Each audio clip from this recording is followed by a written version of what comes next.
시간인데요. 형제님 좀 가게 해주세요. 네. 다섯 번째 시간인데요.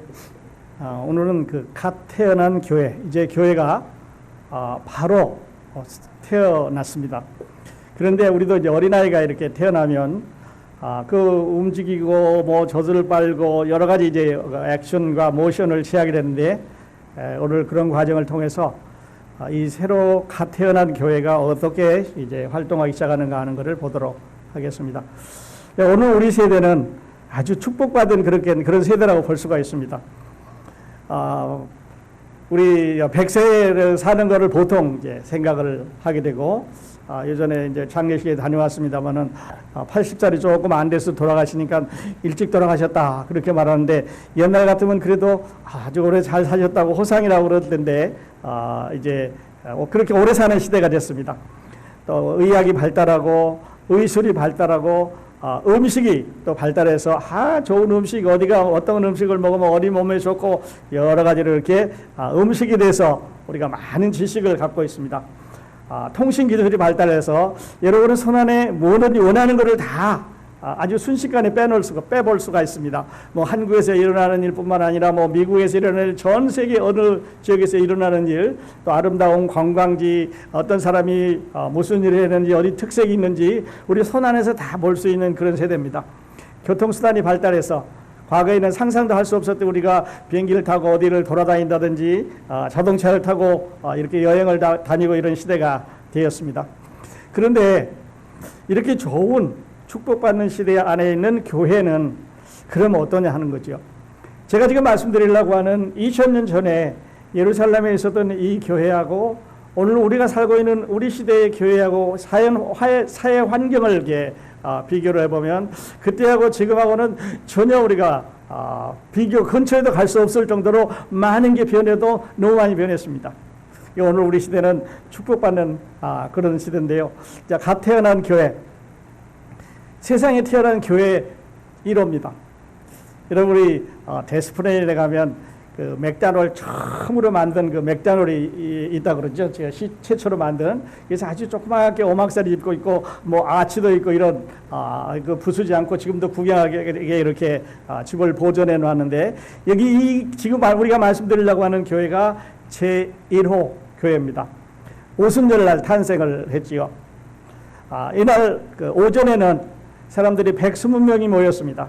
그래서 성령을 받고 이제 방언을 하고, 그러다 보니까 사람들이 모여들었고, 그리고 베드로가 가서 그날 설교를 했는데 저녁 때 3,000명이 구원을 받았으니까 아마 토탈 숫자로 나와 있는 숫자로 계산한다면 지금 이 수는 3,120명 정도 되지 않았을까 이렇게 생각을 해봅니다. 그리고 이 교회는 기도하는 중에 탄생을 했습니다. 지난주에 우리 공부했습니다만 사도행전 1장 14절에 보면 여자들과 예수의 어머니 마리아와 예수의 아우들과 더불어 마음을 같이하여 오로지 기도에 힘쓰더라. 그래서 제자들하고 예수님의 그 가족들하고 같이 기도하고 있는 중에 성령이 내려왔고, 기도하고 있는 중에 이런 사건이 일어나서 기도하는 중에 생겨났던 교회라고 이렇게 말씀을 드릴 수가 있습니다. 지금까지는 모든 하나님의 역사가 한 장소에서만 일어났습니다. 자, 예수님이 세상에 오셔서 태어나시고 돌아다니면서 사람을 병자를 고치시고 기적을 일으키시고 이적을 일으키시고 여러 가지 상상할 수 없는 하나님으로서의 이런 능력을 발휘하셨는데 한 장소에서 한 번만 일어났습니다. 장소가 바뀔 수가 없었던 거죠. 그러니까 한 장소에서 한 순간에 또는 하루에 일어났던 순간입니다. 그런데 오늘부터는 이 교회가 생기면서부터는 이제는 한 곳에서만 일어나는 게 아니라 여러 곳에서 동시에 다발적으로 이런 기적과 이적이 이제 일어나기 시작을 합니다. 그리스도의 지상 활동하고는 영 다른 이런 모습으로 이제 우리가 보게 되는데요. 여기 모여 있는 교회 식구들을 한번 이렇게 보니까 여기 있는 교회의 그 주 멤버들은 갈릴리 출신들입니다. 갈릴리 어부들이죠. 예수님과 함께 고기잡이 다녔던 대부분의 어부들인 12명하고 그 다음에 디아스포라로 여러 지역에서 흩어졌던 유대인들이 오순절을 지키러 왔다가 성령 강림하는 것을 보고 방언하는 것을 보고 베드로가 그날 설교하는 것을 통해서 예수님을 믿기로 작정을 했으니까 지금 여기에 있는 모여있는 3120명은 갈릴리 오브 출신들과 디아스포라 사람들이면서 그리고 일부 예루살렘의 시민들이 섞여 있다고 이렇게 볼 수가 있습니다. 그러니까요, 초대교회는 예루살렘 교회지만 예루살렘 시민들로 이루어진 교회가 아닙니다. 갈릴리 출신들, 디아스포라들, 그리고 일부 이제 갈릴리의 사람들도 레지던트도 거기 포함이 되겠는데, 여기 이제 교회가 이렇게 생겨서 그날 계속 인원이 이제 증가해 나가는데 주께서 구원받는 사람의 숫자를 날마다 증가하게 하시나 그랬는데, 그렇게 하기 전에 저희가 한 마음과 한 뜻이 되어 모든 물건을 통용하면서 같이 살았습니다. 그러니까 초대교회가 어떻게 생활했나 하는 것을 우리가 볼 수 있는 세 번의 기록이 있는데요. 밖으로 활동을 많이 했습니다. 뭐 베드로가 나가서 다음 주에 보겠지만 뭐 안진뱅이도 고쳐주고 후에 바울이 구원받고 여행도 다니고 그랬는데 교회 안에서 어떤 일이 있었냐 하는 것을 볼 수 있는 세 구절 중에 한 구절입니다. 또 다른 구절은 사장 4장 32절에 보면 믿는 무리가 한 마음과 한 뜻이 되어 모든 물건을 서로 통용하고 자기 재물을 조금이라도 자기 것이라 하는 이가 하나도 없더라. 그래서 4장 32절에도 보면 거기 통용이란 말이 나오고 모든 사람들이 한데 모여서 생활하던 공동 집단 생활이고 안을 현미경으로 들여다 보았습니다. 5장 12절에도 사도들이 손을 통하여 민간에 표적과 기사가 많이 일어나매 믿는 사람이 다 마음을 같이하여 솔로몬 행각에 모이고, 그래서 거기도 이게 들여다보면 사도들이 마음을 같이해서 그 생활했다고 하는 이런 공동 생활을 했다고 하는 것을 이제 볼 수가 있습니다. 그러니까 갓 태어난 교회는 어떻게 생활을 했느냐 여기서 우리가 잘 볼 수가 있습니다. 이제 오늘 말씀을 드리겠으면 여기 우리가 처음으로 소개되는 이를 들어 통용이라는 문제, 모든 물건을 같이 쓰는데 어떤 사람들에게 뭐 공산주의를 만드는 기초 이론이 됐다. 그런데 한번 같이 보도록 하겠습니다. 그런데 이 새로 탄생한 교회는 네 가지 주된 활동을 했습니다. 여러분 설교 많이 들으셔서 잘 알겠지만은 42절에 보면 그들이 사도의 가르침을 받아 서로 교제하고 떡을 떼며 오로지 기도하기를 힘쓰니라. 그래서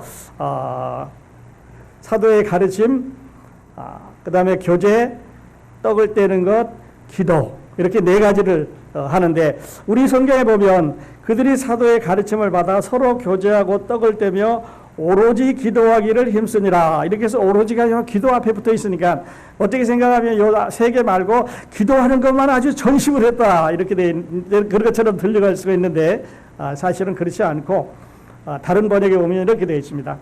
그들은 계속 사도들의 가르침을 받고 서로 교제하며 성찬을 나누고 기도하는 일에 전적으로 힘썼다. 그러니까 네 가지를 다 똑같이 힘썼습니다. 사도들의 가르침, 성경 공부죠. 그 다음에 교제하는 일, 떡을 떼는 거, 만찬이죠. 그리고 기도하는 일은 네 가지를 열심으로 이 교회 안에서 했다고 하는 것을 이제 볼 수가 있습니다. 여기 보면 그 오로지라고 하는 단어가 나와 있습니다. 오로지. 이 말을 참 옮기기가 어려워요. 또 다른 성경에는 오로지라고 되어 있고 전혀 이렇게 되어 있고 영어 성경에는 devoted 이렇게 되어 있는데 다른 거는 다 잊어버리고 한 가지 일에 시간과 마음과 몸을 바쳐서 매진했다는 뜻입니다. 그러니까 다른 걸 생각을 안 하고 오직 한 가지 일에만 마음과 몸과 시간을 다 바쳐서 매진했다 이런 말이니까 전념했다고 할 수도 있고 몰두했다. 모든 일에 우선순위가 1번이다 이렇게 볼 수가 있습니다. 그러니까 사도들은 거기 3120명이라고 하는 이 인원들은 성경 공부하고 교제하고 예배드리고 기도하는 일 이외에 다른 일을 아무것도 안 했다고 이렇게 볼 수가 있습니다. 자, 이제 사도들이요 매일 사도들의 가르침을 받아 그랬는데 사도들이 가르침을 받았다면은 우리는 얼마나 생각해 봅니다. 그럼 사도들이 매일 뭘 가르쳤을까? 이 지금 어부들이고 또 이 사람들은 밖에서 뭐 공부 많이 한 사람들일 수 있을 거고 돈이 많은 사람도 있을 거고 여행객이니까 또 이제 여러 가지 다른 배경에 있는 사람들이 있을 텐데 사도들이 가르쳤습니다. 그러니까 공부 많이 한 사람이 가르친 게 아니라 유대교에 오래 있었고 유대교에서 많은 것을 공부한 학식이 있는 사람이 가르친 게 아니라 사도들이 가르쳤습니다. 두 번째 질문은요. 과연 그러면 여기 있는 이 외국인 디아스포라하고 갈릴리에서 온 이 사람들이 그러면 그렇게 사도들의 가르침을 앉아서 들으면서 좋아했겠느냐 하는 거죠. 매일. 여러분 어떻게 생각하세요? 우리 성경 공부하자 그러면 그 좀 안 해도 될 것 같아요. 그런데 이 사람들은 매일 그렇게 공부를 했습니다. 뭘 가르쳤을까? 제가 가만히 묵상을 해보니까요. 구약 성경의 계시를 가르쳤을까 봐요. 여러분 구약 성경에 이렇게 예언하시지 않았습니까? 그런데 우리가 예수님을 따라다니보니 3년 동안 따라다니면서 그 구약 성경의 예언이 예수님의 그 지상 생활의 이 부분과 다 있습니다. 여러분 구약 성경의 예언의 그 부분이 예수 그리스도의 사역의 이 부분과 이렇게 다 있으니까 바로 이분이 메시아입니다 하는 그런 그 예언의 말씀을 우리 주 예수 그리스도의 지상 생활을 들려주니까 여기 있는 사람들은 들으면 들을수록 신기한 거예요. 들으면 들을수록 더 듣고 싶은 거죠. 그러니까 얘기하는 사람도 재미있고 듣는 사람도 신이 나고 그 가운데 성령이 교통함으로 인해서 그들은 기뻐하고 또 그것을 삶에 적용하고 이렇게 하는 거죠. 우리 어린아이 아까 태어나는 거 말씀드렸는데 어린아이가 태어나서 건강한 아이는 먹는 걸 잘 먹어야 되죠. 그때 뭐 젖을 잘 먹어야 되고 뭐 먹을 걸 이렇게 먹어야 아주 쑥쑥 성장을 하게 되는데 이 초대교회는 제자들의 가르침을 열심히 받았던 것 같아요. 배우고 싶어 했고요. 그래서 사람들의 프로그램이 아니라 자 우리 교회를 어떻게 부흥시키기 위해서 오늘 어떻게 전도하기 위해서 오늘 무엇을 하기 위해서 모여서 회의를 한 게 아니라 이들은 하나님의 말씀을 가르치고 그리고 교제하고 또 떡을 떼면서 예수님이 부탁하신 그 분부의 이제 만찬을 행하고 이렇게 했다고 하는 것을 볼 수가 있습니다. 그래서 우리가 성경을 공부한다고 하는 것은 이건 더 이상 설명을 할 필요가 없이 중요한 일이라고 말씀을 드릴 수가 있겠습니다. 사도 바울은 디모데에게 이렇게 부탁을 했습니다.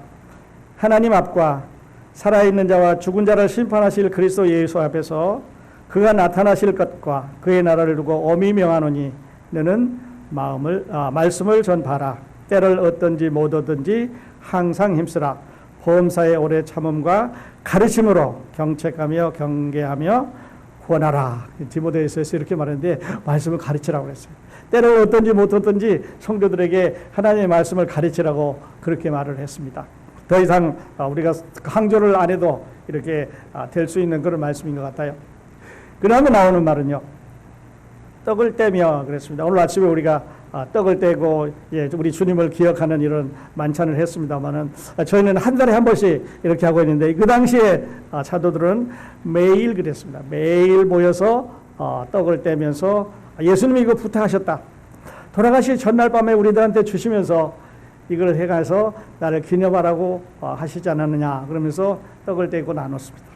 또 그들은 떡을 떼기 위해서 일부러 모인 게 아니라 이제 일부러 모였을 때 같이 음식을 나눠 먹고 그 전에 식전에 혹은 식후에 만찬을 예식을 행함으로 인해서 우리 주님께서 부탁하신 것을 이제 행했는데 여기에 있는 이 만찬식은요 지상의 교회가 생기면서 맨 처음으로 행해졌던 만찬식이에요. 그런데 한 3,000명쯤 된다고 했으니까 엄청 시간도 많이 걸렸을 것 같아요. 한 3,000명쯤 된다고 했으니까 떡도 많이 있어야 되고 포도주도 많이 있어야 되고 시간도 많이 걸려야 될 텐데 그 많은 시간을 할애해서 이제 첫 번째 만찬을 했습니다. 물론 예수님께서 부활하신 후에 엠마오로 가는 길에 이제 그 촌에 들려서 그 집에 들어가게 됐을 때 만찬식을 행하고 음식을 먹으라고 그럴 때 그 예수님의 손에 있는 이 못자국을 보고 그가 예수님을 알자 예수님이 사라졌다고 하는 거 만찬에 대해서 언급이 나와 있지만 그러나 여러 단체로 이렇게 단체로 모여서 성찬식을 행한 것은 여기가 처음이라고 볼 수가 있습니다. 우리 주님께서 부탁하신 거죠. 성도들을 연합하는 거고 그리고 하나 중요한 거는 예수님이 금방 오신다고 그랬으니까 예수님이 곧 오신다고 그랬으니까 이걸 행함으로 해서 곧 오실 거다라고 하는 기대감 속에서 그들은 하시지 않았나 싶어요. 그리고 감사하고 찬양하고 우리 지금 전에 찬양 불렀던 대로 한 피바다 한 몸 이룬 형제여 자매여 하는 찬송 불렀지요. 고린도전서 10장에서 바울은 이렇게 말했습니다. 우리가 축복하는 바 축복의 잔은 그리스도의 피에 참여함이 아니며 우리가 떼는 떡은 그리스도의 몸에 참여하니 아니냐. 떡이 하나요 많은 우리가 한 몸이니 우리가 다 한 떡에 참여함이라. 그래서 당시에는 3,000명 플러스 인원이 한 몸으로 하나가 돼서 한 입으로 한 성령을 모시고 찬양을 부르었습니다.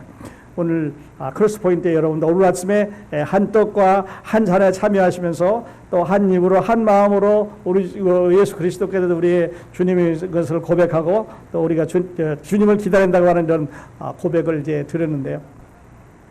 사도들이 여기 보면 사도들의 가르침을 받아 서로 교제하고 떡을 떼며 오로지 기도하기를 힘쓰니라. 사람마다 두려워하는데 사도들로 말미암아 기사와 표적이 많이 나타나니 그랬습니다. 그런데 누가는 기사와 표적이 많이 나타났다고만 그랬지 어떤 기사와 어떤 표적이 나타났다는 말은 안 하고 있습니다. 그렇게 성경을 읽으실 때는 기사와 표적이 나타났구나. 어떤 기사가? 죽은 사람을 살렸습니까? 아니면 병자를 고쳤습니까? 아니면 어떤 기사가 있었냐는 것을 이 누가는 얘기를 안 했습니다. 근데 우리가 한번 생각을 해보죠. 어떤 내용일까? 성경에 기록은 없습니다.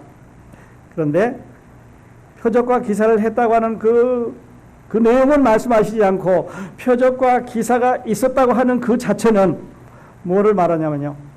예수님께서 이 제자들과 지금 함께 계신다고 하는 것을 말합니다. 다시 말씀드려서 바닷가의 어부가 베드로가 요한이 야고보가 거기에 있던 제자들이 자기의 힘으로 자기의 능력으로 어떤 기적을 이적을 일으킬 수가 없습니다. 표적을 일으킬 수가 없습니다. 그런데 그들이 표적을 일으켰다고 하는 것은 예수 그리스도께서 지금 그들 가운데 함께 하셨다고 하는 말을 누가는 기사와 표적이 많이 나타나니 즉 말해서 예수 그리스도의 능력이 그들 가운데 있었느니라 하는 말을 이렇게 표시를 하고 있습니다. 아마 환자들을 고쳐줄 수도 있고요. 아마 그 찾아왔던 여러 사람들의 이런 어려운 문제를 해결해 줄 수가 있었겠죠. 그런데 성경은 그거를 말하고 있지 않습니다. 그 다음에 제자들에게 통용이라고 하는 말을 썼습니다. 같이 썼습니다.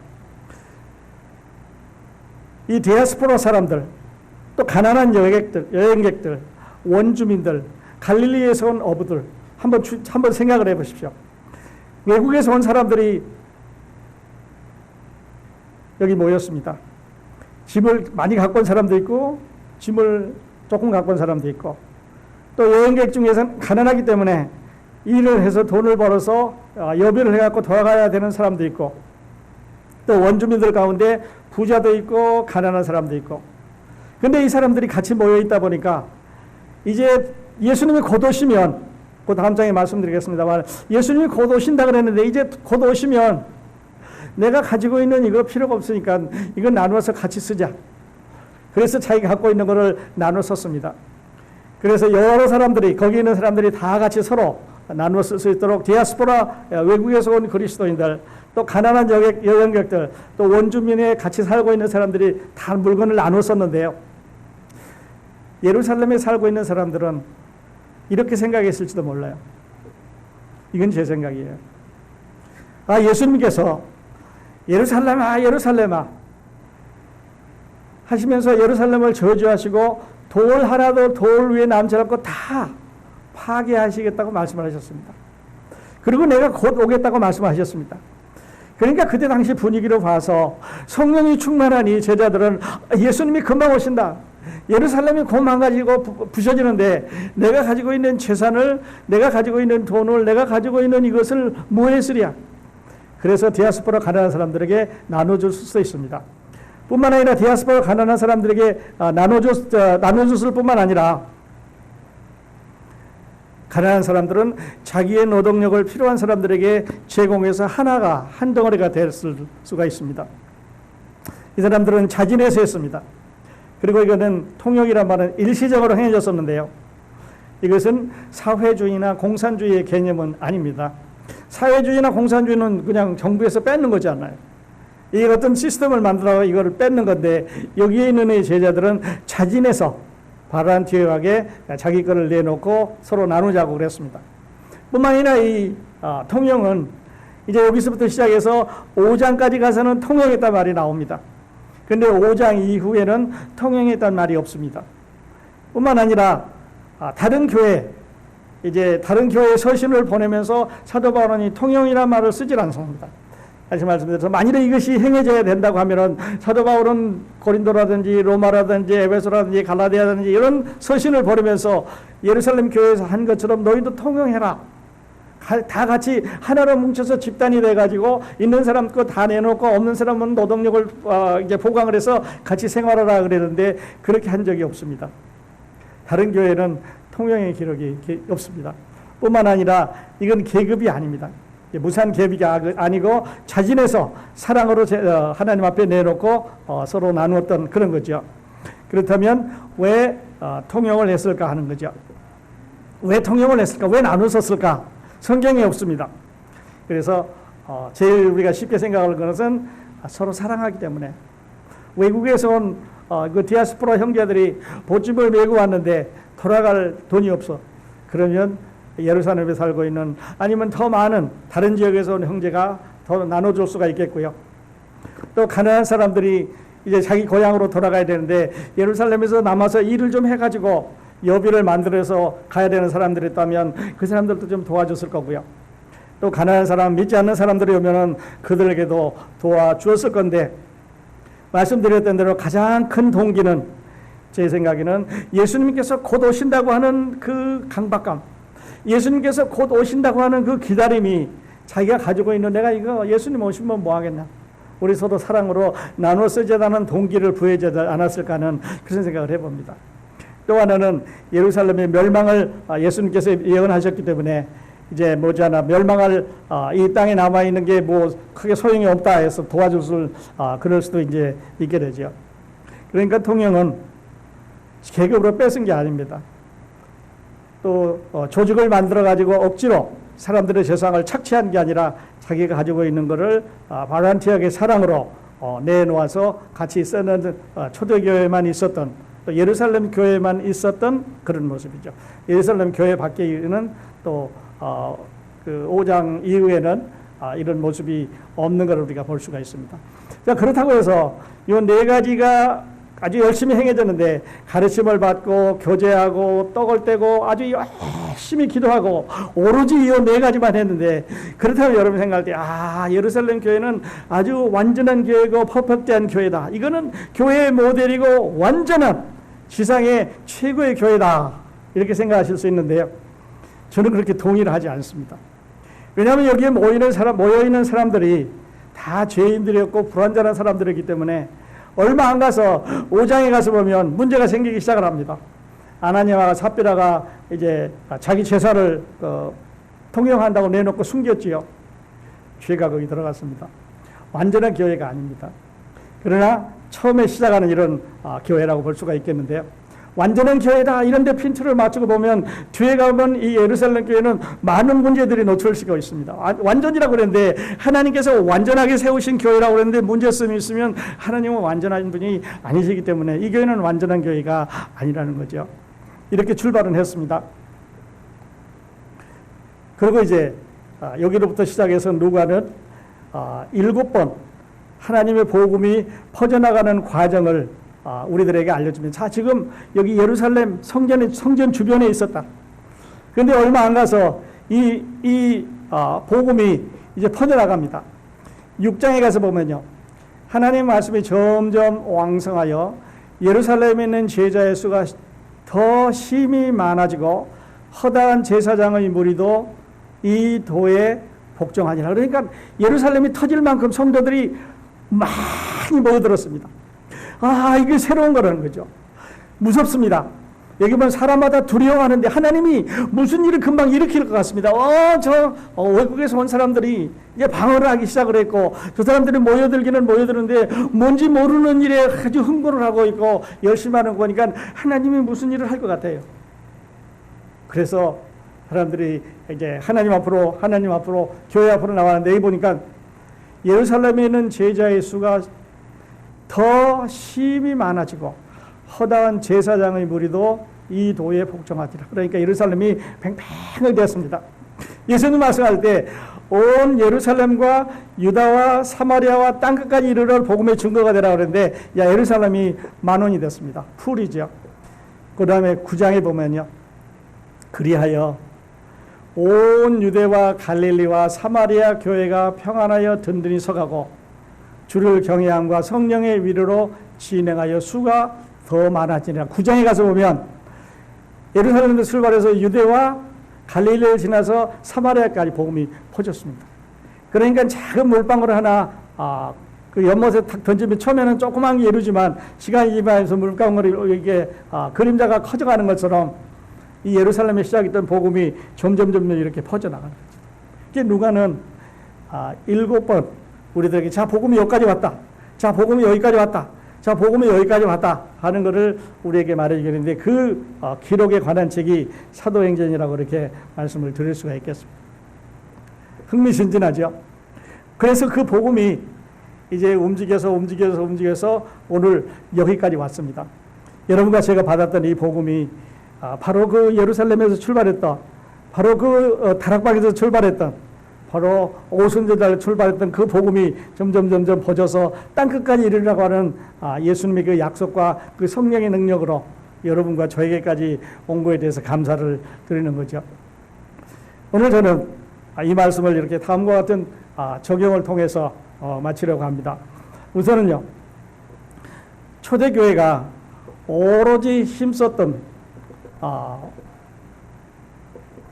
4가지가 있었습니다. 그들은 사도의 가르침, 교제, 만찬, 그리고 기도.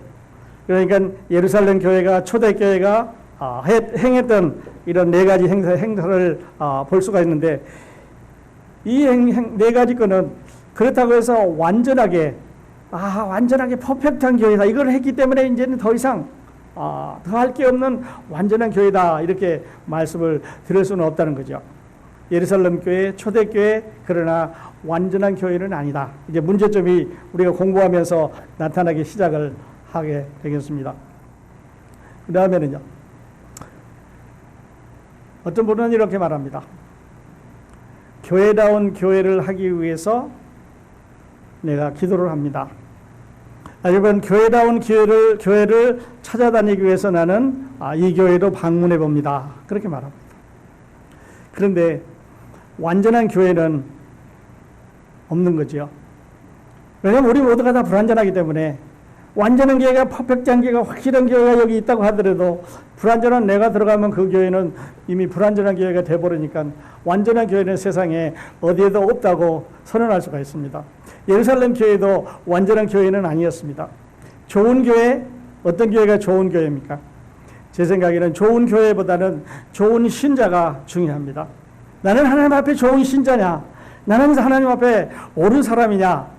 하는 것을 판단해야지 나는 옳지 않은데 나는 삐뚤어져 있는데 나는 구분자인데 자꾸 선을 그으면서 똑바로 긋자고 하면 선은 안 그어지는 거죠.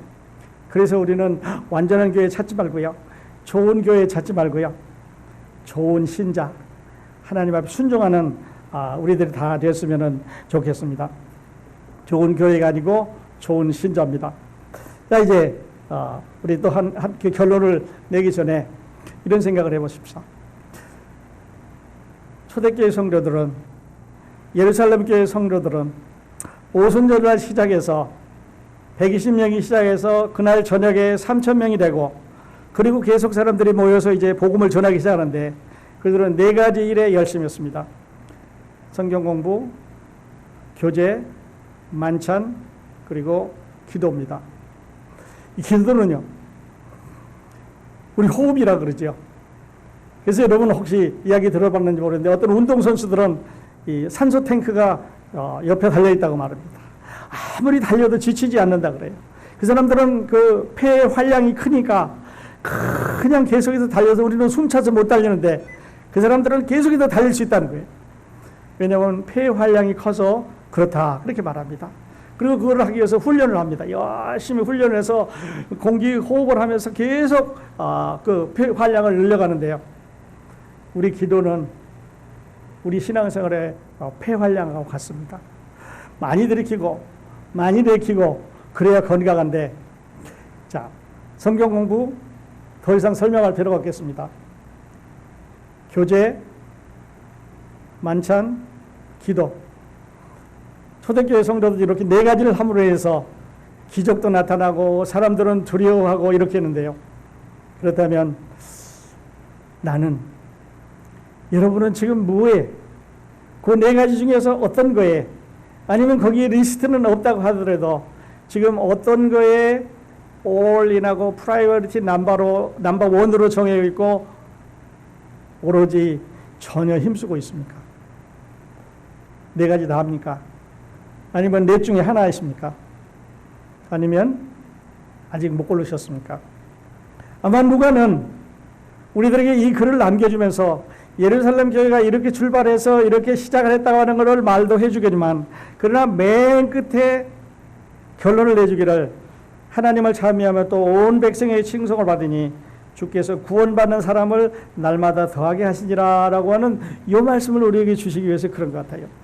이런 행동을, 이런 액티비티를 했는데, 이런 과정을 거쳤는데 결론은 뭐냐면 주께서 구원받는 사람을 우리에게 더하게 해주셨다는 거죠. 여러분 한번 생각을 해보십시다. 여러분은 이 네 가지 중에서, 아니면 이 리스트에는 없지만 우리 교회에 필요한 것 중에서 뭐에 전심하고 계십니까? 오로지 힘쓰고 계십니까? 만일에 아직 그런 게 결정이 안 됐으면 오늘 이 누가의 기록을 통해서 우리 함께 이 결정을 하면 좋을 것 같아요. 하나님의 교회, 이제 시상이 생겼습니다. 1호점 생긴 거죠. 거기서 어떤 일이 있는지 우리 봤습니다. 그리고 그 1호점에서 밖에 나가서 사람들이 다음 주부터 활동을 하게 되는데, 이제는 베드로가 나가서 안진뱅이를 고쳐줬습니다. 그러니까 난리가 난 거죠. 이게 있을 수 없는 일인데, 상상할 수 없는 일이 이제 벌어지기 시작하는 거죠. 그리고 사람들이 쫙 거리로 퍼져나가면서 예수 그리스도를 증거하니까 사람들이 확 예루살렘 교회로 모여드니까 이제 더 이상 예루살렘 교회가 수용이 불가능해졌습니다. 그래서 점점 이제 교회 복음이 퍼져나가는데요. 이 프로그램은, 이 계획은, 이 교회라고 하는 이 계획은 여러분과 저를 하늘나라로 데려가게 하기 위해서 예수 그리스도를 보내셔서 이루시는 이 계획은 하나님께서 창세전에 이미 마음에 두셨습니다. 그래서 에베소서 1장 4절과 5절에는 그 창세전에 그리스도 안에서 우리를 택하사 우리로 사랑하사 그 앞에 거룩하고 흠이 없게 하시려고, 우리를 하나님 앞에 흠이 없게 하시려고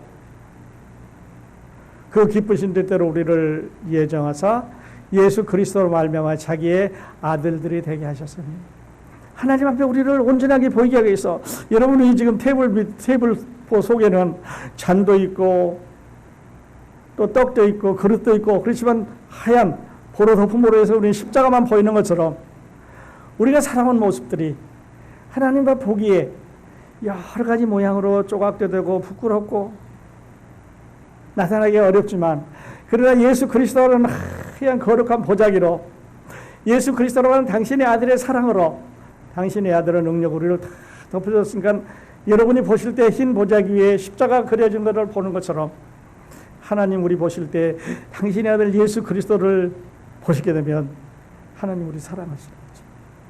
그분이 우리를 사랑하셨습니다.